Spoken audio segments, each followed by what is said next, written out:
وانشق البحار. بسم الله الرحمن الرحيم. الحمد لله والصلاة والسلام على رسول الله. Amma ba'du. Kita melanjutkan kitab Syarh Sunnah yang ditulis oleh Imam Al-Barbahari rahimahullah ta'ala.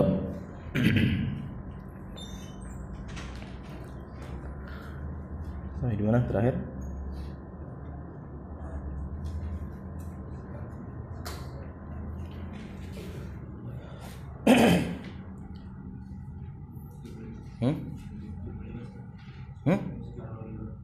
Berapa?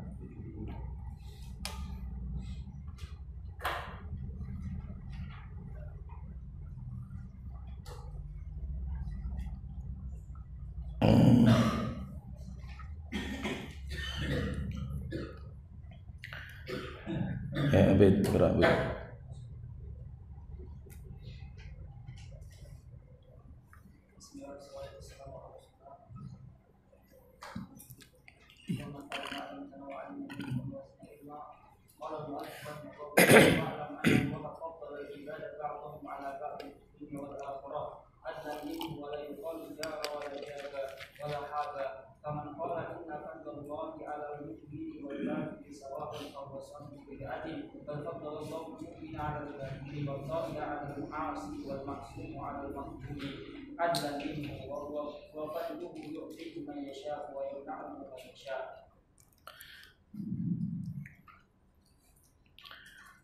Qala ma'rifu rahimahullah ta'ala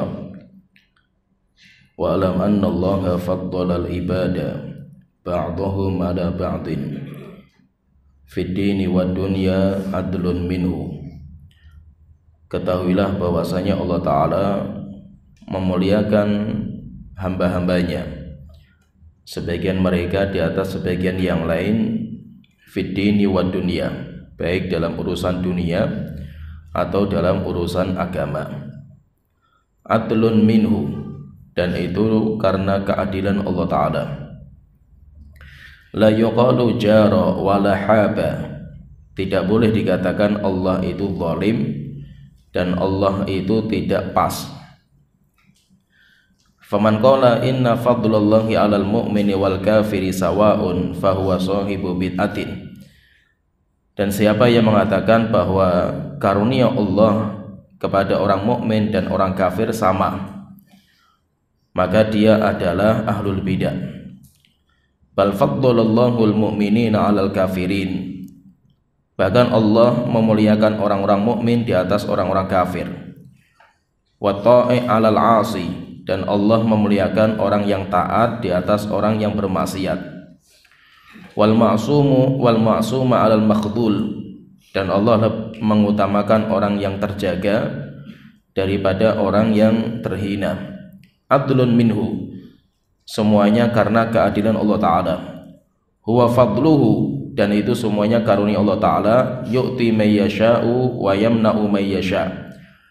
Allah memberikan apa saja yang Allah kehendaki kepada siapapun, dan Allah melarang apa saja yang Allah kehendaki dari siapapun.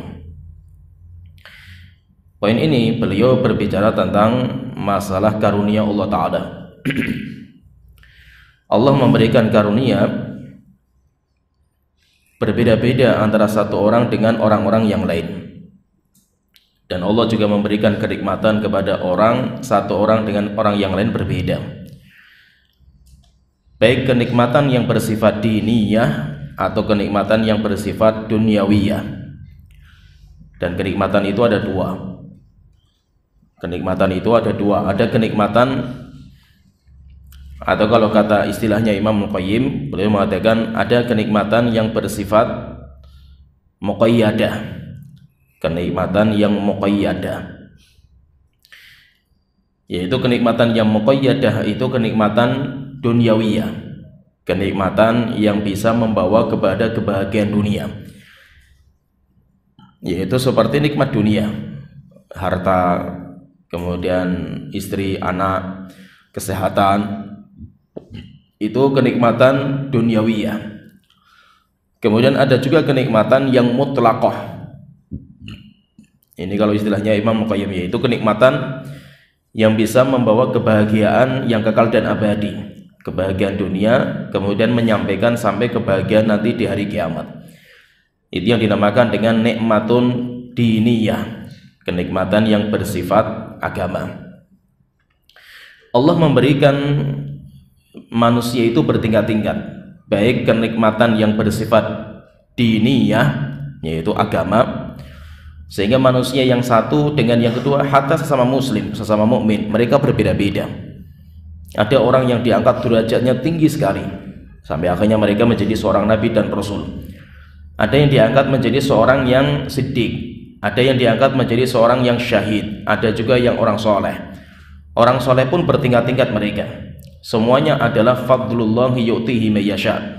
Semuanya adalah karunia yang Allah berikan kepada siapa saja yang Allah kehendaki. Dan Allah tahu sekali siapa yang layak mendapatkan karunia. Allah Ta'ala berfirman, Allahu a'lamu haitsu yaj'alu risalatah.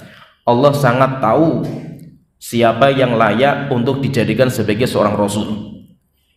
Sehingga Allah memberikan karunia, baik itu karunia diniyah seperti ilmu dan amal. Semua orang beda-beda.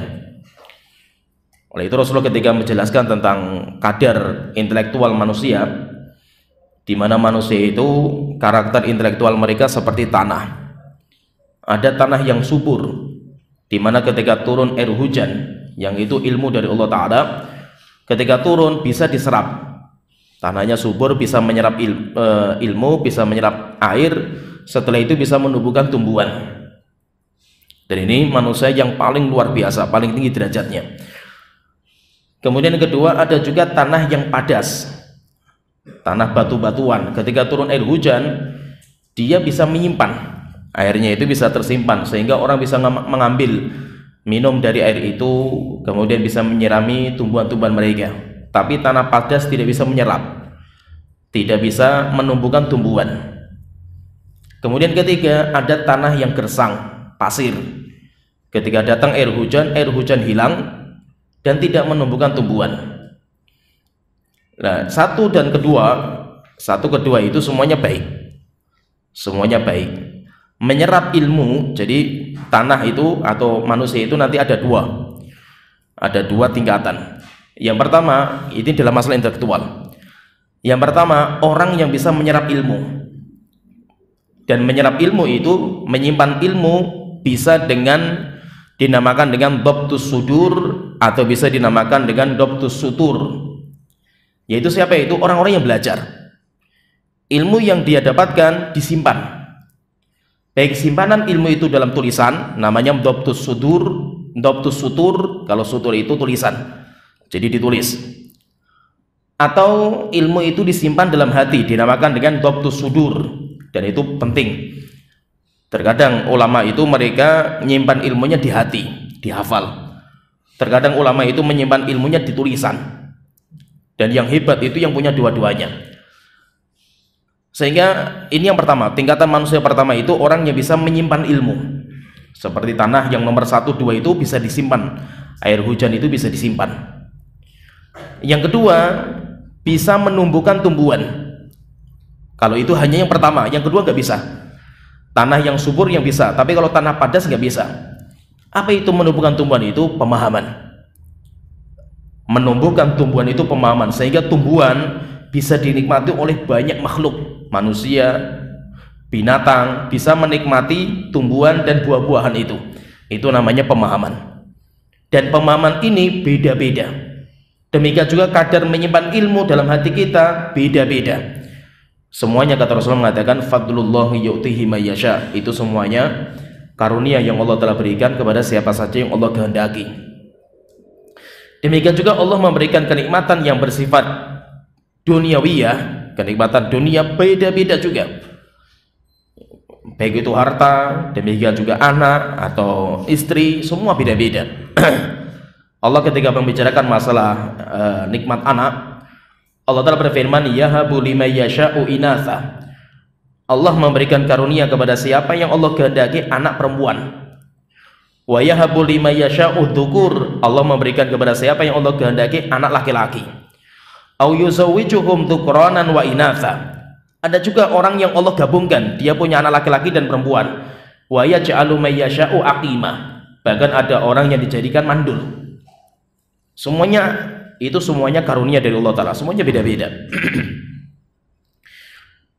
Jadi semuanya itu beda-beda. Tapi ada manusia yang dilebihkan oleh Allah Ta'ala dengan kenikmatan terbaik, yaitu orang-orang mukmin.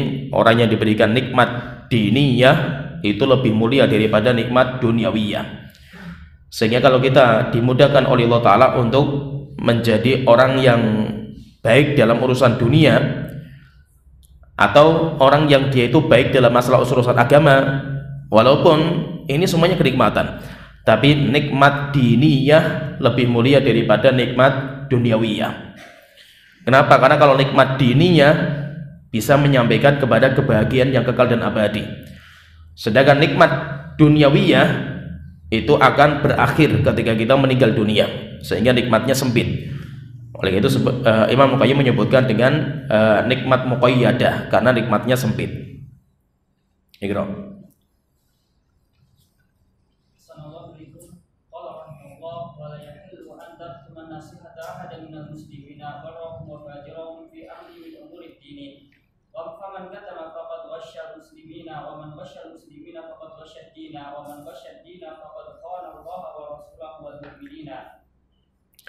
Qala mu'allif rahimahullah ta'ala wa la yahillu an taktuma an-nasihata lil muslimin, dan tidak dihalalkan bagi kamu untuk menyembunyikan nasihat kepada orang-orang muslim.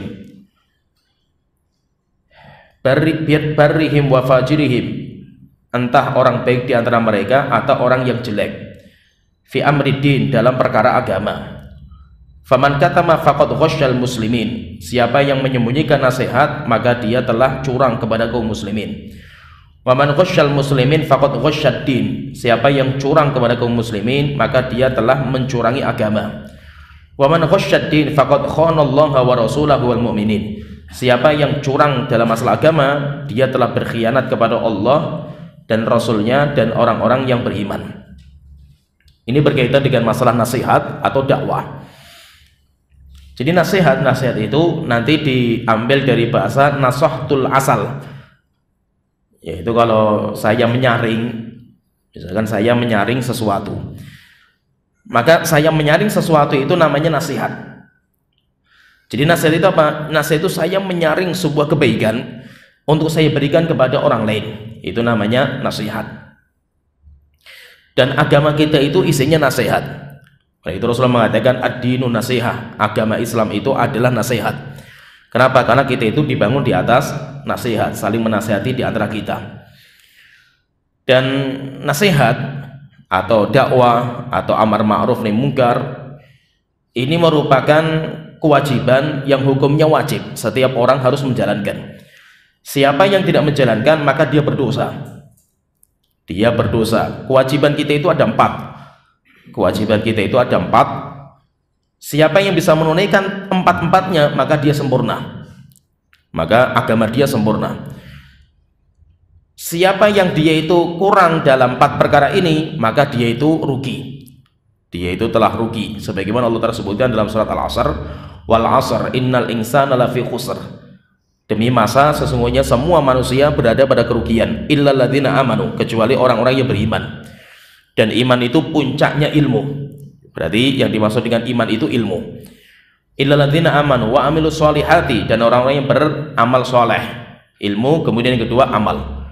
Wa tawassaw bil haqqi, saling menasihati di atas kebenaran. Wa tawassaw bis sabr, dan saling menasihati di atas kesabaran. Berarti kewajiban kita itu ada 4. Ilmu, mengamalkan, mendakwakan, dan sabar. Sabar itu nanti dalam 3 perkara ini. Sabar dalam belajar, sabar dalam mengamalkan, dan sabar dalam berilmu. Berarti yang kewajiban itu ada 3 tingkatan. Kewajiban itu ada 3 tingkatan. Yang pertama, kewajiban pertama kita itu harus belajar mana yang ma'ruf dan mana yang mungkar. Setelah kita tahu mana yang ma'ruf dan mana yang mungkar, setelah itu kita mulai mengamalkan. Yang ma'ruf kita amalkan, yang mungkar kita tinggalkan. Setelah kita bisa mengamalkan yang ma'ruf, meninggalkan yang mungkar, setelah itu kita mengajarkan kepada yang lain mana yang ma'ruf dinamakan dengan amar ma'ruf, dan kita melarang manusia dari perkara yang mungkar yang dinamakan dengan nahi mungkar. Amar ma'ruf, nahi mungkar. Dan itu semuanya kewajiban yang berbeda-beda. Semuanya kewajiban yang berbeda-beda. Kalau ada orang dia hanya bisa yang pertama, ada orang dia bisa belajar, bisa tahu mana yang ma'ruf dan mana yang mungkar, tapi dia tidak bisa mengamalkan dan tidak bisa mendakwakan, berarti satu kewajiban gugur, dua kewajiban masih dipikul sampai hari kiamat. Jika ada orang dia mampu yang pertama dan kedua, yaitu dia bisa belajar dan dia bisa mengamalkan, tapi dia nggak bisa mendakwakan, maka dia dua kewajiban gugur, satu kewajiban dia itu masih dipikul sampai hari kiamat. Kalau ada orang dia tahu ilmu, dia bisa mendakwahkan, tapi dia nggak bisa mengamalkan, berarti dua kewajiban gugur, satu kewajiban masih dipikul. Sampai kapan? Sampai dia bisa menjalankan semuanya. Memang orang yang berdakwah, yang mengajarkan kepada manusia kebaikan, dan dia tidak mengamalkan kebaikan itu adalah orang yang tercela. Sebagaimana Allah Ta'ala berfirman, lima taquluna ma la taf'alun, wahai orang yang beriman, kenapa kalian itu mengatakan apa yang kalian tidak ucapkan, mengucapkan apa yang tidak kalian amalkan? Kabura maqtan indallahi an taqulu ma la taf'alun. Sangat jelek sekali di sisi Allah Ta'ala orang-orang yang mengatakan apa yang mereka tidak kerjakan. Orang yang mengatakan, memerintahkan kepada sesuatu yang ma'ruf kepada manusia, tapi dia nggak menjalankan, itu adalah orang yang tercela. Tapi lebih tercela lagi orang yang tidak mengamalkan yang ma'ruf dan tidak memerintahkan. Bisa dipahami ya, paham ya? Jadi ada orang misalkan dia memerintahkan manusia kepada kebaikan, melarang manusia dari kejelekan, tapi dirinya sendiri nggak bisa mengamalkan yang baik, dirinya sendiri nggak bisa meninggalkan yang mungkar. Orang ini tercela. Kenapa tercela? Karena dia tidak bisa mengamalkan. Tapi lebih tercela lagi orang yang tidak bisa berdakwah kepada yang ma'ruf, tidak bisa nahi mungkar, dan dia juga tidak bisa mengamalkan. Bisa dipahami ya, paham ya? Kenapa? Karena kalau dia itu tidak bisa mengamalkan dan tidak bisa mendakwakan, dosanya dua. Dosanya dua. Dosa tidak mengamalkan dan dosa tidak mendakwakan. Kalau dia bisa mendakwakan tapi dia tidak bisa mengamalkan, dosanya satu.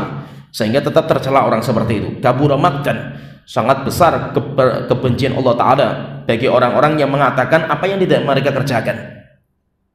Sehingga kewajiban kita itu tiga-tiga ini.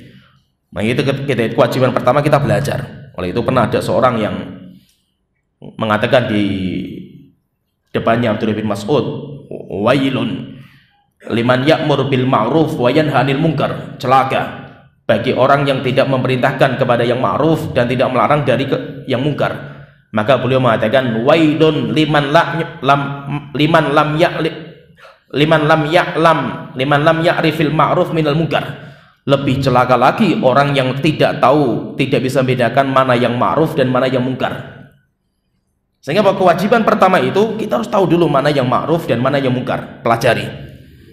Kita belajar, itu yang kewajiban pertama. Kalau itu sudah kita jalankan, setelah itu kita mengamalkan. Kalau itu sudah kita jalankan, setelah itu baru kita mendakwahkan, dan itu nggak bisa gugur. Dan itu tidak bisa gugur. Itu terus akan berjalan sampai kita meninggal dunia. Maka itu termasuk hak muslim satu dengan muslim yang kedua itu apa? Saling menasihati. Di antara hak seorang muslim dengan muslim yang lain itu saling menasihati. Jika kita melihat saudara kita jatuh dalam perkara yang mungkar, kita tahu dan kita membiarkan, maka kita itu telah berkhianat kepada Allah dan Rasulnya. Kenapa? Karena itu hak sesama muslim. Karena itu adalah hak sesama muslim yang harus ditunaikan. Yaitu apa? Hanya itu jika mereka itu butuh nasihat, dinasihati. Itu haknya mereka. Maka itu tidak dihalalkan kita itu menyembunyikan nasihat. Pertanyaan, tapi kalau saya nasihati nanti resikonya nanti dia nggak terima, akhirnya dia marah. Itu namanya kesabaran. Maka itu orang dakwah itu kenapa kok butuh kesabaran? Karena risikonya seperti itu.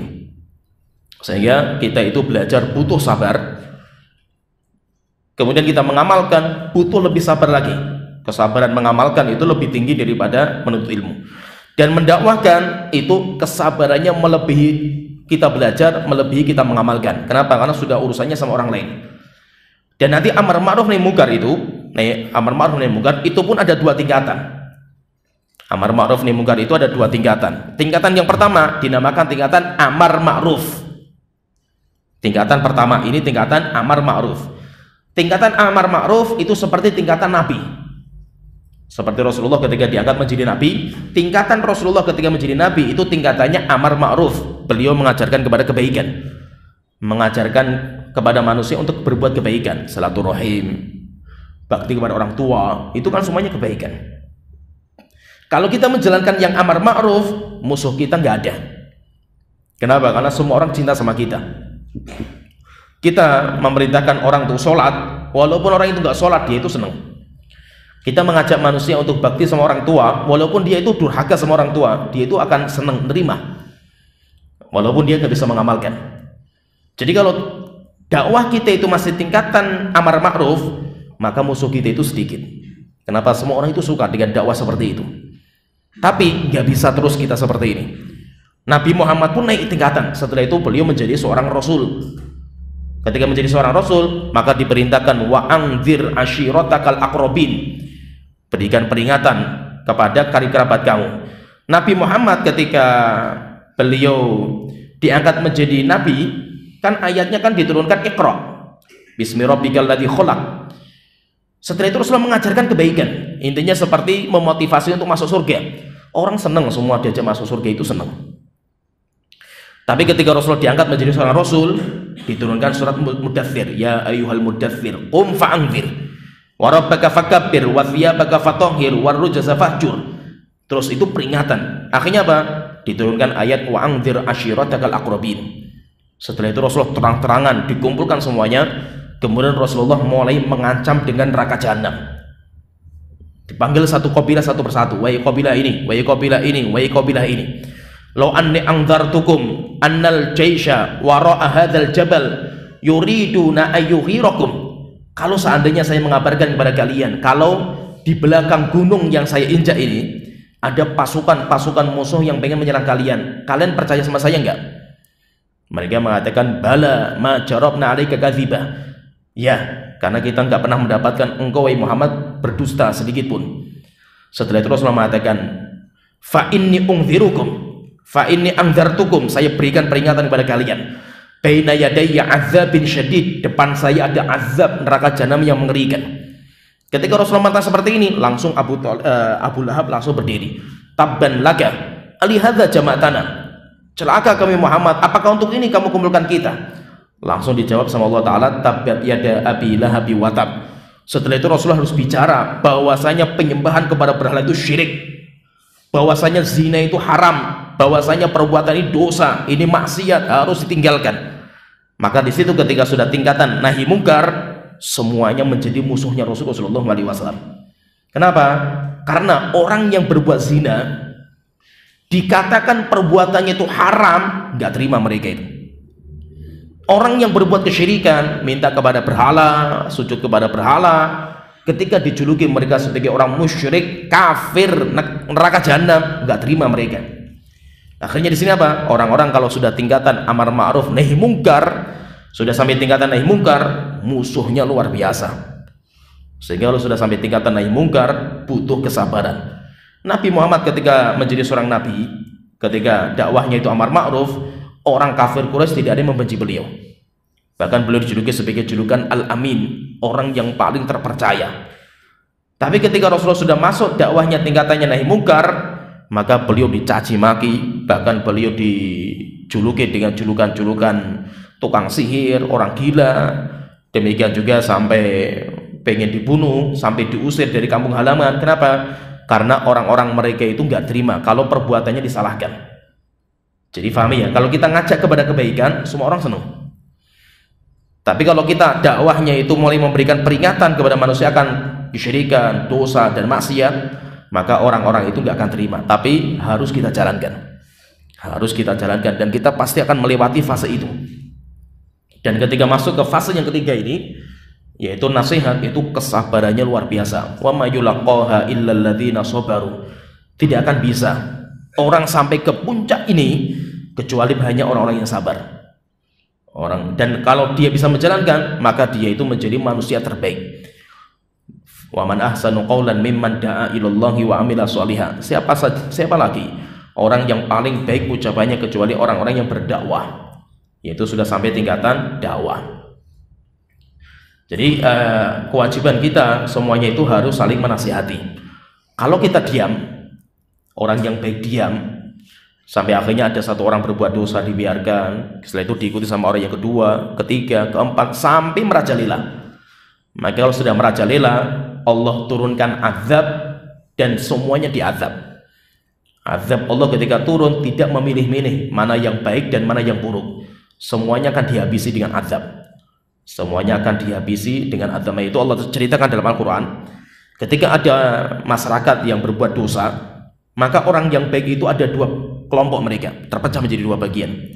Yang pertama, mereka yang berusaha menasihati. Kelompok yang kedua nggak peduli, yang penting saya baik. Urusan manusia, urusan mereka dengan Allah Ta'ala. Akhirnya terjadi diskusi, lima ta'idhuna qaumah. Kenapa kalian itu kok susah payah, capek-capek nasihati mereka? Biarkanlah Allah mengazab mereka. Kalau mereka pelaku dosa dan masa nanti Allah akan mengazab mereka itu. Apa kata orang-orang yang sibuk untuk menasihati mereka? Qalu ma'dziratan ila rabbikum. Sebagai ma'dzirah, yaitu sebagai pelepasan diri kita di hadapan Allah Ta'ala. Wala'allakum yarji'un, dan semoga mereka itu kembali kepada Allah Ta'ala. Sehingga apa? Manusia nanti, orang yang baik itu nanti terbagi menjadi dua. Orang yang baik dan dia itu ketika melihat kemungkaran, dia berusaha untuk amar ma'ruf nahi munkar. Yang kedua, orang yang baik tetapi dia itu diam. Ketika orang baik itu diam, itu bahaya. Orang baik itu diam, itu bahaya. Nah, itu Aisyah ketika Rasulullah ketika mengatakan bahwa yaitu Rasulullah itu malam hari bangun, tiba-tiba Rasulullah menggigil kayak ketakutan. Setelah itu Rasulullah mengatakan wailun lil arab min syarrin qad ittarab. Celaka bagi orang Arab karena kejelekan sudah mulai mendekati mereka. Futihal yauma min radmi ya'juj wa ma'juj mithla hadhi. Hari ini benteng yang dibangun oleh Dzulqarnain yang membatasi Ya'juj dan Ma'juj sudah dibuka seperti ini. Kemudian Rasulullah membuat lingkaran seperti ini. Setelah itu istrinya Rasulullah bertanya, ya Rasulullah, anahlik wa fina sholihun. Ya Rasulullah, apakah kami semuanya akan binasa? Padahal masih banyak orang Rasulullah di antara kita. Maka Rasulullah mengatakan, na'am idza kathurul khobath. Ya, jika kejelekan sudah merajalela, maka semuanya akan dihabisi dengan musibah yang Allah telah datangkan. Oleh itu, orang baik yang diam dari kemungkaran itu lebih bahaya. Itu lebih bahaya. Maka itu ada seorang ulama, beliau mengatakan al-mutakallim bil batil syaiton natik. Orang yang ngomong dengan kebatilan, ada orang dia itu batil berani ngomong. Orang yang menyimpang tapi dia berani menyampaikan penyimpangan dia itu, maka itu syaiton natik. Dia itu syaiton yang ahli berbicara. Wasakitu anil batil, dan orang yang diam dari kebatilan syaitonun akhras. Dia adalah syaiton yang bisu. Semuanya syaiton. Ya, paham ya? Semuanya syaiton. Orang dia itu punya kebatilan dan berani menyampaikan, syaiton dia itu. Orang yang tahu kebatilan dan dia mendiamkan, syaiton juga dia itu. Dia itu syaiton, yaitu Imam Ibnu Daqqaq yang mengatakan seperti Imam Ibnu Daqqaq. Dia mengatakan seperti itu. Al-mutakallim bil batil syaitonun natik. Orang yang berbicara dengan kebatilan, maka itu syaiton yang ahli berbicara. Yaitu syaiton yang pandai berargumen. Itu syaiton. Setelah itu beliau mengatakan wasakitu anil batil, dan orang yang diam dari kebatilan. Kita tahu ini batil tapi kita diam, kita nggak ngomong, maka dia itu syaiton akhras. Dia itu syaiton yang bisu, syaiton yang tidak bisa ngomong. Maka berarti kewajiban kita itu adalah saling menasihati sesama kaum muslimin. Ikram, madam.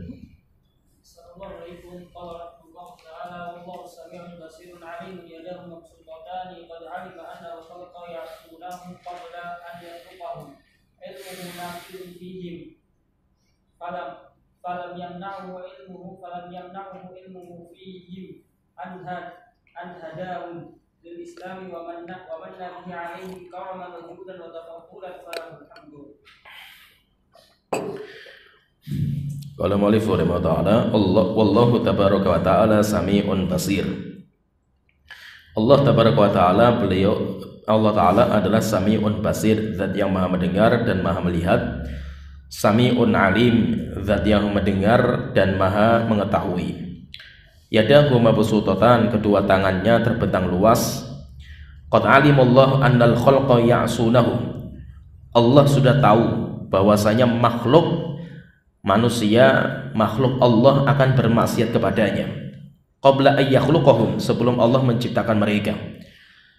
Ilmuhu nafidun fihim, ilmu Allah nembus kepada mereka, yaitu ilmu Allah itu berlangsung berlaku untuk mereka sebelum mereka ada. Falam yamna'hu ilmuhu fihim, dan ilmu Allah tentang mereka tidak menghalangi Allah untuk anhadahum lil Islam, untuk Allah memberikan kepada mereka hidayah menuju Islam. Wa man nabihi alaihim karaman wajudan wa tafaddulan, dan Allah mengaruniakan kepada mereka karoman, karena kemurahan Allah Ta'ala, wajudan, dan dermawannya Allah Ta'ala, wa tafaddulan, dan banyaknya kenikmatan Allah kepada mereka. Falahul hamdu, dan itu semuanya pujian hanya milik Allah Ta'ala. Maksudnya di sini, intinya penulis mengatakan di sini, intinya Allah itu sudah tahu sebelum Allah menciptakan manusia dan jin bahwa nanti manusia itu akan bermaksiat kepada Allah Ta'ala. Allah sudah menetapkan takdir, ada penghuni surga, ada penghuni neraka jahanam, ada orang yang berzina, orang yang minum khamar, orang yang berbuat kesyirikan. Sebelum 50.000 tahun Allah menciptakan langit dan bumi, Allah sudah tahu semua. Allah sudah tahu semua, sehingga si A nanti akan bermaksiat, ini akan bermaksiat, tapi ilmu Allah tidak menghalangi Allah untuk tidak menciptakan mereka. Allah tahu bahwasanya mereka itu nanti akan berbuat dosa dan maksiat, tapi Allah tetap ciptakan mereka. Dan ketika mereka diciptakan, Nabi Adam, manusia pertama yang Allah ciptakan, ditakdirkan Nabi Adam itu berbuat dosa. Allah tahu dosa Nabi Adam, dan akhirnya Nabi Adam bertobat, diterima tobatnya, tapi tetap hukuman berjalan. Akhirnya Nabi Adam diturunkan ke bumi. Allah tahu disinilah nanti cikal bakal dosa dan maksiat. Akhirnya manusia tinggal di bumi. Ketika di bumi mereka bergelimang dalam dosa dan maksiat. Allah tahu, dan Allah masih berikan kepada mereka kenikmatan. Allah juga tahu bahwasanya nanti mereka akan mencaci maki Allah Ta'ala. Tahu Allah Ta'ala itu. Tapi Allah karena hikmahnya tetap menjalankan kehidupan seperti itu. Kenapa? Karena Allah ingin memberikan kepada orang yang sukses dari ujian untuk masuk ke dalam surga, dan Allah ingin mengazab orang yang gagal dengan neraka jahanam tapi harus diuji. Tidak mungkin Allah menciptakan langsung mereka masuk surga, langsung mereka masuk neraka jahanam tanpa ada ujian. Tidak mungkin. Harus ada ujian. Harus ada ujian, dan ujian itu hikmah. Maka itu Allah tahu bahwasanya nanti akan ada orang-orang yang mencela dan mencaci maki Allah Ta'ala, tapi Allah masih memberikan kepada mereka kenikmatan, karunia. Allah tidak pernah lupa dengan dosanya mereka. Wala yasabannallaha ghafiran amma ya'maludz zalimun. Jangan sekali-kali kalian mengira Allah lalai terhadap perbuatan orang zalim. Memang sengaja Allah itu biarkan mereka dikasih kenikmatan, semakin berbuat zalim mereka, sampai akhirnya datang hari taskhasu fihil absar, di mana mata-mata mereka semuanya menunduk ketakutan. Akhirnya baru mereka nanti diazab oleh Allah Ta'ala dengan azab yang pedih. Sehingga Allah itu sudah tahu 50.000 tahun sebelum Allah menciptakan langit dan bumi, Allah sudah tahu bahwa si A nanti akan berzina, si B mereka nanti akan menjadi orang ateis, si C nanti dia akan mengatakan Allah itu punya anak, dan yang lainnya. Tapi Allah terus memberikan kenikmatan kepada mereka, sampai Rasulullah mengatakan tidak ada yang paling sabar terhadap celaan dan cacian kecuali Allah Ta'ala. Allah dicela, Allah dicaci maki. Celaan kepada Allah terbesar ketika orang itu mengatakan, manusia itu mengatakan Allah itu punya anak. Tapi Allah tetap memberikan kenikmatan kepada mereka. Allah tetap memberikan kenikmatan kepada mereka walaupun mereka setiap harinya bermaksiat kepada Allah Ta'ala. Kenapa? Allah itu maha sabar. Allah itu maha sabar. Kalau Allah ingin mengazab mereka, dihabisi semua mereka sama Allah Ta'ala. Tapi Allah masih memberikan kesempatan mereka untuk bertobat. Tapi rupanya kesempatan yang ada tidak mereka manfaatkan untuk bertobat. Gitu. Assalamualaikum warahmatullahi wabarakatuh.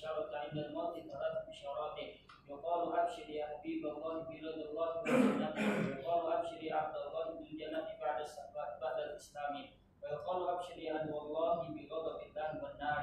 هذا قول ابن عباس رضي الله عنه. Qala mu'allif rahimahullah ta'ala wa alam annal bisyarata indal mauti thalathu bisyaratin. Ketahuilah bahwasanya kabar gembira, kabar ketika orang mau meninggal dunia ada 3 macam. Yuqal akan dikatakan absyir ya habiballah biridullah wal jannah. Kabar gembira wahai kekasihnya Allah dengan ridho Allah dan surganya. Ini bagi orang-orang mukmin yang istiqomah. Wa yuqalu absyir ya aduwallah bi ghadabillahi wan nar. Kabar gembira wahai musuh Allah dengan kemurkaan Allah dan api neraka jahanam. Ini bagi orang-orang kafir. Wa yuqalu absyir ya abdullah bil jannati ba'dal intiqam. Kabar gembira bagi engkau wahai hamba Allah dengan surga setelah engkau akan diazab, setelah engkau akan dihukum. Hadza qaulu Ibn Abbas. Ini ucapan Abdullah bin Abbas. Yaitu maksudnya orang nanti ketika mau meninggal dunia itu dia akan didatangi sama malaikat untuk memberikan kabar gembira. Malaikat itu nanti akan turun. Dan turunnya itu bahkan sebagian ulama mengatakan 2 kali. Nanti kabar gembira itu ada 2 kali. Yang pertama sebelum meninggal, kemudian yang kedua setelah mereka dibangkitkan. Itu sebagian ulama mengatakan 2 kali. Sebagian mengatakan 2 kali. Jadi bagi orang-orang yang mukmin, apalagi orang-orang yang istiqomah sampai dia itu di akhir hayatnya masih di atas agama Allah Ta'ala, maka nanti ketika mau meninggal malaikat turun. Allah Ta'ala mengatakan innalladzina qalu rabbunallah tsumma istaqamu. Sesungguhnya orang-orang yang mengatakan Tuhanku Allah kemudian istiqomah. Fala khaufun alaihim wala hum yahzanun. Mereka tidak pernah takut dan mereka tidak akan sedih. Dalam ayat yang lain Allah Ta'ala berfirman innalladzina qalu rabbunallah tsumma istaqamu tatanazzalu alaihimul malaikatu alla takhafu wala tahzanu. Orang-orang yang mengatakan Tuhanku Allah kemudian mereka istiqomah sampai meninggal dunia. Maka sebelum meninggal, maka malaikat pada turun, kemudian malaikat mengatakan alla takhafu wala tahzanu. Kalian jangan takut dan kalian jangan sedih. Takut dan sedih itu. Jadi takut dan sedih itu sebuah perkara yang membuat kenikmatan itu enggak sempurna. Kenapa kok kenikmatan dunia itu semuanya fata morgana? Karena masih banyak rasa takut dan sedihnya. Kenikmatan itu akan menjadi nikmat sempurna ketika rasa takut dan sedih sudah nggak ada. Maka ketika orang meninggal dunia, kenapa kok sering disebutkan sama Allah itu khauf dan huzn? Fala khaufun alaihim wala hum yahzan. Mesti sering seperti itu sering sekali itu. Karena itu puncak kebahagiaan. Puncak kebahagiaan itu ketika kita tidak ada rasa takut dan tidak ada rasa sedih. Takut itu apa? Takut terhadap fima yastakbil. Takut terhadap sesuatu yang akan datang. Jadi ketika kita mau meninggal, malaikat mengatakan alla takhafu, kamu jangan takut terhadap nanti akan datang. Kamu nanti masuk alam kubur, nanti masuk alam akhirat, tenang saja. Kita akan bantu. Wala tahzanu, dan kalian jangan sedih. Sedih apa? Sedih fima madha, terhadap apa yang sudah berlalu. Jadi kalau kesedihan itu terhadap sesuatu yang berlalu. Kalau ketakutan terhadap apa yang akan datang. Wa absyiru bil jannati allati kuntum tu'adun, kata malaikat, dan kabar gembira bagi kalian dengan surga yang Allah janjikan kepada kalian. Nahnu awliya'ukum fil hayati dunya wa fil akhirah. Kami adalah wali-wali kalian di dunia dan akhirat. Walakum fiha ma tashtahi anfusukum walakum fiha ma tad'un. Kalian nanti akan mendapatkan di surga apa yang kalian inginkan semuanya. Jadi intinya orang ketika mereka itu mau meninggal dunia nanti akan diberikan kabar seperti ini. Tapi kalau dia itu orang kafir, dia pelaku dosa dan maksiat, maka nanti malaikat turun, kemudian malaikat itu mengatakan, wahai ya ayyuhan nafsul khabithah, wahai jiwa yang kotor, ukhruji ila ghadabillah, keluarlah kamu dari azabnya Allah dan murkanya. Sehingga ketika orang itu mau meninggal dunia, sampai Rasulullah itu mengatakan, man yatamanna liqa Allah, man ahabba liqa Allah ahabballahu liqa'ahu. Siapa yang senang berjumpa dengan Allah, maka Allah pun juga senang sekali berjumpa dengan dia. Wa man kariha liqa Allah karihallahu liqa'ahu. Dan siapa yang sungkan berjumpa dengan Allah, Allah pun sungkan juga berjumpa dengan dia. Aisyah ketika mendapatkan sabda ini, Aisyah itu orang cerdas. Langsung dia mengatakan, yaitu yang dimaksudkan dengan siapa yang cinta berjumpa dengan Allah. Tidak mungkin kita itu bisa berjumpa dengan Allah kalau kita nggak mati. Dan siapa yang nggak suka berjumpa dengan Allah, maka Allah pun nggak suka. Yaitu kematian. Siapa yang suka dengan mati itu? Akhirnya Aisyah langsung bertanya, ya Rasulullah, kulluna nakrohul mautah. Ya Rasulullah, kita semuanya nggak suka mati kan? Kita semuanya benci dengan kematian. Apakah kita itu masuk dengan yang ini gitu? Wa man kariha liqa Allah karihallahu liqa'ahu. Karena kita semuanya takut mati. Kita takut mati, kita benci terhadap kematian, kita nggak suka dengan kematian. Apakah kita masuk dengan sini? Maka ya Rasulullah mengatakan, enggak wahai Aisyah, bukan itu yang dimaksudkan. Maka Rasulullah mengatakan, maksudnya wahai Aisyah, orang itu kalau mau meninggal dunia, datang malaikat kemudian mengabarkan bahwasanya kalau kamu meninggal dunia, kamu seperti ini, seperti ini, seperti ini. Akhirnya dia sangat cinta sekali dengan apa yang dijanjikan oleh Allah Ta'ala. Fa'ahabba liqa Allah. Akhirnya dia itu senang sekali, pengen sekali berjumpa dengan Allah Ta'ala. Fa'ahabba Allahu liqa'ahu. Maka Allah pun juga cinta sekali, pengen sekali berjumpa dengan hamba itu. Sedangkan orang-orang kafir ketika mau meninggal dunia, datang malaikat untuk mengabarkan azab yang mengerikan. Sehingga dia tidak mau meninggal dunia, dia tidak mau berjumpa dengan Allah. Allah pun juga tidak sudi untuk berjumpa dengan orang ini. Sehingga nanti kabar gembira terbaik itu ketika kita itu mau meninggal dunia. Jadi ketika kita sudah mau meninggal dunia itu momen penting. Ibaratnya gini, ibaratnya itu kematian kita itu akan lezat walaupun menyakitkan, walaupun sakit, tapi akan lezat selama tidak ada rasa takut dan tidak ada rasa sedih. Dan orang-orang yang beriman itu mereka nggak punya rasa takut itu, takut nggak ada, rasa sedih nggak ada, sehingga kematian mereka itu indah bagi mereka walaupun sakit. Walaupun kematian itu sakit, tapi kematian mereka itu indah. Indahnya kenapa? Karena nggak ada rasa takut dan tidak ada rasa sedih. Jadi standar kebahagiaan. Jadi kalau kita ingin tahu bahagia itu apa sih? Bahagia itu kalau rasa takut dan sedih itu nggak ada. Selama rasa takut dan sedih masih ada, berarti Anda itu belum bahagia. Kalaupun Anda menganggap diri Anda bahagia, itu fata morgana. Kenapa? Standar bahagia itu ketika nggak ada rasa takut dan tidak ada rasa sedih. Maka itu wali-wali Allah mereka nggak punya rasa takut dan sedih. Ala inna awliya Allah la khaufun alaihim wa la hum yahzanun. Sesungguhnya wali-wali Allah mereka tidak ada rasa takut dan mereka nggak pernah sedih. Jadi semua wali-wali Allah, demikian juga orang mukmin ketika meninggal dunia, mereka tidak ada rasa takut dan rasa sedih di antara mereka. Ikram.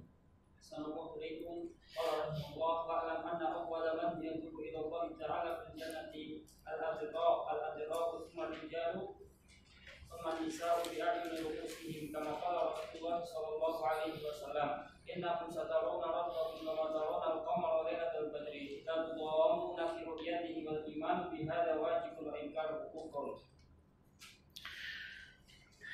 Qala mu'allifu rahimahullah ta'ala, wa alam anna awwala man yanzuru ila Allahi fil jannati al-abdirra. Ketahuilah bahwasanya orang yang pertama kali akan melihat Allah di surga adalah al-abdirra. Al-abdirra itu jamak dari dharir. Jamak dari dharir. Dharir itu artinya a'ma, buta. Orang-orang yang buta. Itu dharir. Jamaknya abdirra. Dan ini yaitu yang mengatakan seperti itu, orang yang pertama kali melihat Allah di surga itu al-abdirra, itu ucapan Hasan al-Basri. Ucapan Hasan al-Basri. Beliau mengatakan awwalu man yanzuru ila wajhi rabbi tabaraka wa ta'ala al-a'ma. Orang yang pertama kali melihat wajah Allah di surga itu adalah orang-orang buta. Dikeluarkan oleh Imam Al-Lalikai, tetapi sanadnya dhaif. Sanadnya dhaif karena ada rawi yang majhul. Berarti penetapan bahwa orang buta adalah orang yang pertama kali melihat Allah itu tidak ada yang sahih riwayatnya. Sehingga penetapan orang buta itu adalah orang yang pertama kali melihat Allah di surga itu tidak bisa kita tetapkan dengan hadis yang dhaif. Beliau mengatakan orang yang pertama kali melihat Allah di surga al-abdirra, orang yang buta, tsumma rijal, kemudian laki-laki, tsumma nisa, kemudian wanita, bi ayuni ru'usihim, dengan mata kepala mereka. Tartib ad-dirra, kemudian rijal, kemudian nisa itu tidak ada dalil yang sahih. Sehingga kita tidak bisa menetapkan tentang 3 orang ini. Tartib 3 orang ini. Bi ayuni ru'usihim, dengan mata kepala mereka, yaitu mata yang di kepala mereka, mata telanjang istilahnya kalau bahasa kita, mata telanjang mereka. Kalau ini jelas,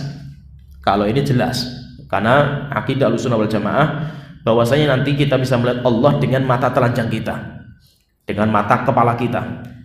Kama qala Rasulullah sallallahu alaihi wasallam, sebagaimana bukan kita itu melihat Allah dengan hati kita. Sehingga melihat ru'yah itu nanti beda antara penetapan Ahlussunnah dengan kelompok seperti Asy'ariyah. Asy'ariyah menetapkan juga ru'yatullah, menetapkan, tapi ru'yatullah qalbiyah, melihat Allah dengan hati, bukan melihat Allah dengan mata. Kalau melihat Allah dengan hati itu tidak butuh ruangan, tidak butuh arah. Sedangkan melihat Allah dengan mata telanjang itu butuh arah, butuh ruangan. Dan Asy'ariyah mereka menolak seperti itu. Mereka nggak percaya tentang arah dan tempat bagi Allah Ta'ala. Kalau Ahlussunnah mengatakan nggak, Allah itu kita lihat nanti dengan mata telanjang kita, mata kepala kita. Rasulullah SAW beliau bersabda, "Satarawna rabbakum," kalian akan melihat Tuhan kalian, "kama tarawnal qamara lailatal badri," sebagaimana kalian melihat rembulan di malam purnama. "La tudamuna fi ru'yatihi," kalian tidak terlalu susah, yaitu tidak susah untuk melihatnya. Yaitu la tudamuna fi ru'yatihi, kalian itu tidak tudamuna, nah itu tidak desak-desakan, dan tidak susah, yaitu melihatnya itu kayak susah sekali, bukan. Kayak bulan purnama, kita semuanya bisa melihat di mana-mana gitu. Bulan purnama kita bisa melihat di mana-mana, tidak putus sesak-sesakan, dan mata kita kan nggak pedas ketika melihatnya. Itu nanti yang dinamakan la tudamuna fi ru'yatihi. Wal imanu bihadza wajibun wa ingkaruhu kufrun. Beriman dengan ini adalah kewajiban, yaitu beriman bahwa nanti orang di surga itu bisa melihat wajah Allah Ta'ala dengan mata kepala mereka. Wa ingkaruhu kufrun, dan mengingkari ini bisa kufur. Yaitu yang dimaksud dengan kufur di sini itu kufur kepada sabda Rasulullah SAW. Kufur kepada sabda Rasulullah SAW ini. Apakah dia itu kafir? Orang-orang yang mengingkari ru'yatullah, maka kita katakan orang yang mengingkari ru'yatullah, jika dia itu fit ta'wil, karena dia itu punya ta'wil, maka dia tidak kafir. Tetapi kalau dia itu mengingkari karena juhud dia, seperti orang-orang Jahmiyah, maka nanti para ulama nanti mengkafirkan. Jadi orang yang mengingkari itu macam-macam. Kenapa dia itu mengingkari? Kenapa? Yaitu kalau takwil, karena dia itu punya syubhatut takwil, maka tidak menyebabkan orang itu keluar dari Islam. Ikram.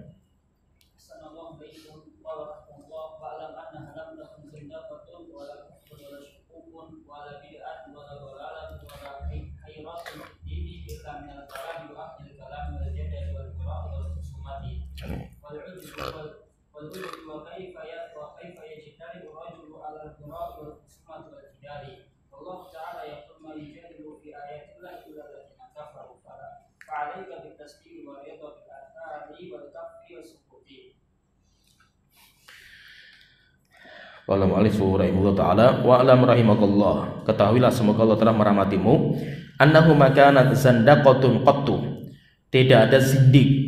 Zindik itu orang-orang yang ya istilahnya orang-orang yang ateis, orang-orang ateis lah. Wala kufrun, tidak ada orang yang kafir. Wala syakkun, tidak ada orang yang ragu-ragu dalam agama. Wala bid'atun, dan tidak ada bid'ah. Wala dhalalatun, tidak ada penyimpangan. Wala hayratun fid din, dan tidak ada keraguan dalam agama. Illa minal kalam, kecuali karena ilmu kalam. Jadi yang membuat akidah manusia itu ragu sampai akhirnya menyimpang itu karena ilmu kalam. Wa ashabil kalam, dan orang-orang yang mumpuni dalam ilmu kalam, filsafat, ahli kalam, wal jidali wal mira' wal khusumah, orang-orang yang ahli debat, ahli argumen, dan ahli permusuhan. Wal ajibu kaifa yajtari'u rajulu 'alal mira'i wal khusumati wal jidal. Yang aneh, bagaimana orang itu kok dia berani untuk menyibukkan diri dengan debat, kemudian berargumen, kemudian bermusuhan. Wallahu ta'ala yaqul, padahal Allah Ta'ala sudah berfirman, ma yujadilu fi ayatillahi illa alladzina kafaru. Tidaklah orang itu mempertentangkan ayat Allah kecuali orang-orang kafir. Fa'alika bitaslim, yang wajib bagi kamu itu adalah tunduk, waridho, dan ridho bil athari wa ahlil athar, dengan peninggalan salaf. Demikian juga kamu harus ridho terhadap ulama-ulama athar, ulama-ulama sunnah. Wal kafi wasukut, demikian juga kamu harus kaf, menahan diri, wasukut, dan diam. Itu masih di sini kehancurnya akidah kaum muslimin ketika ilmu kalam itu masuk. Dulu sebelum ilmu kalam masuk memang bid'ah itu ada, tapi bid'ahnya nggak separah ketika ilmu kalam itu masuk. Kenapa? Karena bid'ahnya zaman dulu tidak ada yang sampai membicarakan Allah Ta'ala. Bid'ahnya dulu awal-awal itu tidak sampai membicarakan tentang zatnya Allah Ta'ala. Bicaranya tentang ya Khawarij, yaitu kemudian masalah politik. Awal kan Khawarij Syiah kan masalah politik semua, masalah Ahlul Bait. Jadi antara Syiah dan Khawarij nanti beda, masalah Ahlul Bait. Tetapi ketika Ahlul Kalam itu masuk, mereka mulai bicara tentang Allah Ta'ala. Itu bahaya. Sampai akhirnya banyak akidah-akidah kaum muslimin yang hancur gara-gara ilmu kalam. Dan ilmu kalam atau filsafat, jadi filsafat kitab Yunani kuno diterjemahkan ke bahasa Arab, dibawa ke negeri Islam, kemudian dipelajari sama kaum muslimin, akhirnya hancur akidah kaum muslimin. Dan yang membawa kitab-kitab Yunani kuno ini adalah Al-Ma'mun. Yang pertama kali membawa kitab-kitab filsafat itu Al-Ma'mun. Al-Ma'mun itu zamannya Imam Ahmad. Al-Ma'mun.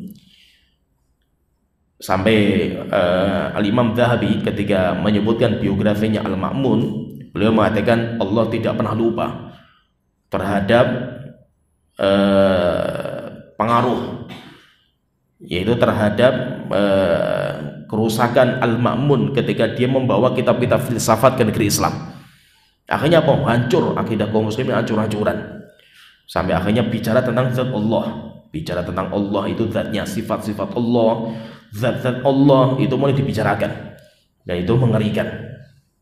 Akhirnya ilmu kalam itu membuat orang ragu. Kenapa? Karena ilmu kalam ini, jadi gini, ilmu kalam atau filsafat. Jadi kalau filsafat itu nama untuk ilmu di luar, yaitu filsafat Yunani. Ketika ilmu filsafat itu diterjemahkan, dikaji sama kaum muslimin, kemudian menjadi akidah kaum muslimin atau sumber akidah kaum muslimin, akhirnya di kaum muslimin dinamakan dengan ilmu kalam. Ilmu kalam itu sumbernya dari filsafat. Apa sih filsafat dan ilmu kalam itu apa? Mereka itu bersumber dengan akal untuk menetapkan agama. Itu bahaya. Ilmu kalam itu sebenarnya bermanfaatnya. Ilmu kalam itu bermanfaat.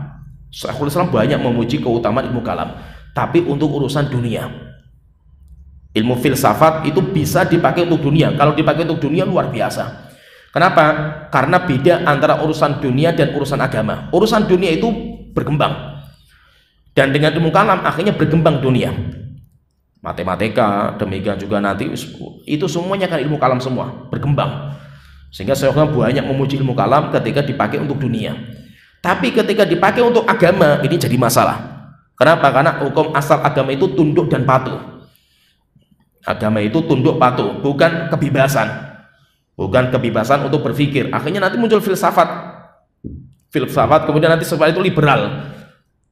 Liberal kalau dipakai untuk dunia bagus, kebebasan berpikir. Sehingga orang itu bebas memunculkan ide-ide yang baru, itu bagus. Tetapi kalau itu dipakai untuk agama nggak bisa. Kenapa? Karena agama itu isinya tunduk patuh kepada Allah Ta'ala. Akhirnya rusak, gara-gara filsafat itu rusak. Orang zaman dulu mereka beranggapan dengan filsafat, akhirnya agama mereka semakin kuat. Sehingga setelah itu dipelajari, luar biasa lah orang-orang yang belajar semangatnya. Tapi akhirnya apa? Akhirnya mengerikan. Akhirnya mengerikan. Itu para ulama banyak memperingatkan bahaya. Ada ulama-ulama yang berusaha masuk filsafat untuk membantah filsafat dari dalam, tapi jarang yang selamat. Karena filsafat itu kayak lautan yang gak bertepi. Siapa yang masuk ke dalamnya akan hancur dia. Seperti Imam Al-Ghazali. Imam Al-Ghazali dia itu masuk filsafat untuk awal kali itu untuk menghancurkan filsafat. Tapi rupanya kata para ulama, Imam Al-Ghazali beliau mengarungi samudra filsafat dan beliau tenggelam. Akhir hayatnya mulai bertobat beliau, tapi sudah akhir hayat. Sampai ketika beliau mengarang kitab Al-Mustasfa, kitab rujukan penting dalam masalah usul fikih, beliau mengatakan, yaitu di muqaddimahnya itu, beliau mengatakan saya sama filsafat itu kayak bayi yang disusu, yaitu bayi yang masih menyusui ibunya. Dan saya itu ketika mau melepaskan diri dari filsafat seperti bayi yang baru disapih.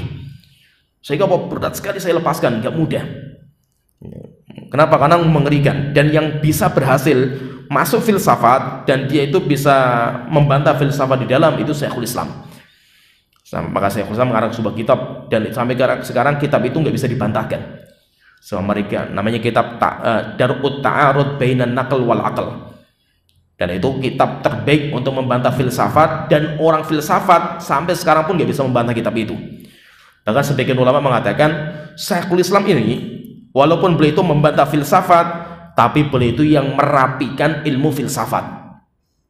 Jadi beliau masuk, kemudian filsafat itu dirapikan sama beliau, sampai akhirnya orang belajar filsafat itu menjadi mudah dari kitabnya Syekhul Islam.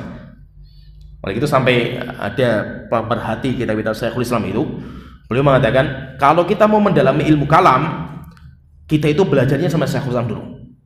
Kenapa? Karena Syekhul Islam itu sudah mempermudah kaidah-kaidah kalam.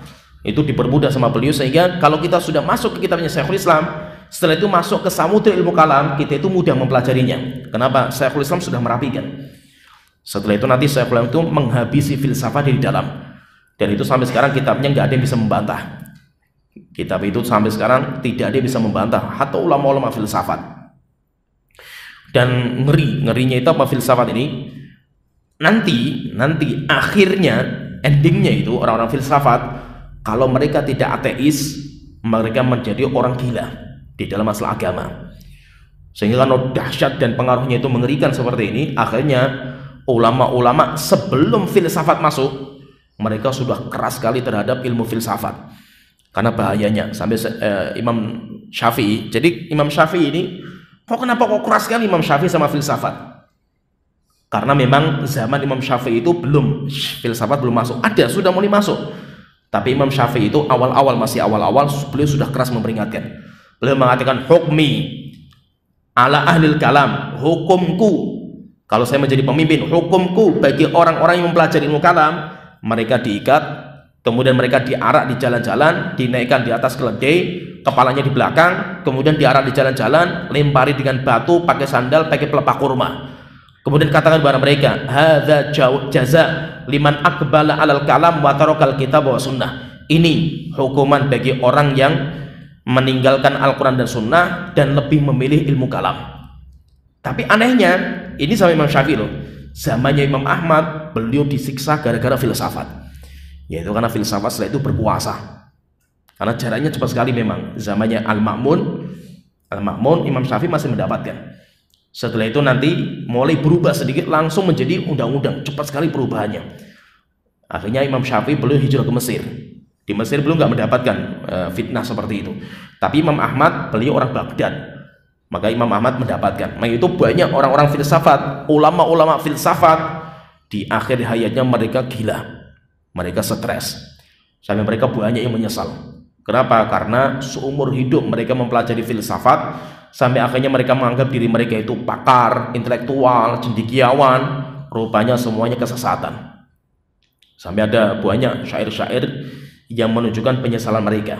Ada seseorang ulama yang mengatakan nihayatu iqdamil uquli iqalu wa aktsaru sa'il alamin ad-dhalalu wa lam nastafid min bahthina tulu umrina siwa an jama'na fihi qila wa qalu wa arwahuna fi wahsyatin min jusumina wa ghayatu dunyana adza wa balu.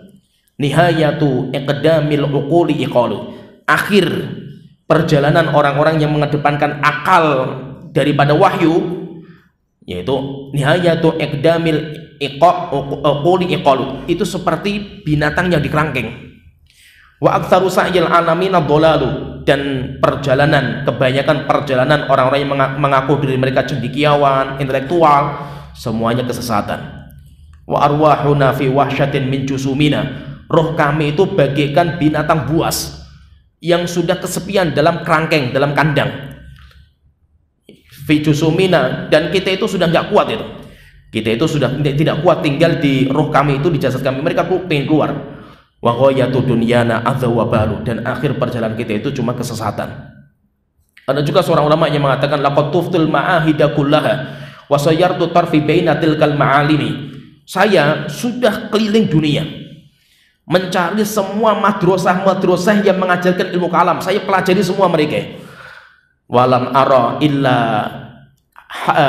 illa wadi'a kaffahairin ala dzikrin au qari asinnan nadimi. Setelah itu dia mengatakan, terakhir saya sudah pelajari semua madrasah ilmu kalam, saya sudah keliling dunia, saya pelajari dari awal sampai akhir, tidak ada ulama filsafat kecuali saya datangi.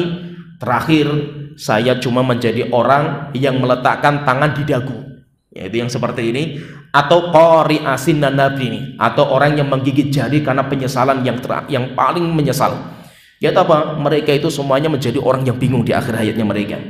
Sampai Imam Ibn Abil Is beliau mengatakan, jika kalau sudah sampai tingkatan seperti ini, kalau Allah tidak memberikan hidayah kepada orang itu, dia akan menjadi orang ateis. Dan rupanya banyak orang-orang filsafat yang akhir mereka menjadi orang ateis, sampai mereka nggak percaya Tuhan lagi. Kenapa? Karena filsafat. Kalau Allah tidak selamatkan mereka, larinya mereka menjadi orang ateis. Kalaupun Allah selamatkan mereka, rupanya ilmu kalam itu pengaruhnya dahsyat. Jadi kayak virus yang masuk dalam diri manusia, walaupun dia sembuh, virus itu sedang grogoti, sehingga untuk keluar itu secara totalitas itu nggak mudah. Dan rupanya seperti itu banyak kita dapatkan orang filsafat, apalagi ketika filsafat itu menjadi kurikulum wajib di universitas Islam. Akhirnya ya sekarang itu Universitas Islam di Indonesia itu penyumbang ateis terbesar. Sehingga malah ateisme terbesar itu sekolahnya di mana? Sekolahnya di Universitas Islam di Indonesia. Itu sekarang menjadi penyumbang terbesar pemikiran ateis. Kenapa? Karena dengan filsafat akhirnya memunculkan orang-orang ateis. Saking bingungnya mereka terhadap agama mereka, sampai akhirnya mereka memilih jadi orang ateis. Sehingga bahaya, filsafat itu bahaya. Makanya itu ulama-ulama kita sejak zaman dulu mereka memperingatkan dari bahayanya filsafat. Iqra. Assalamualaikum warahmatullahi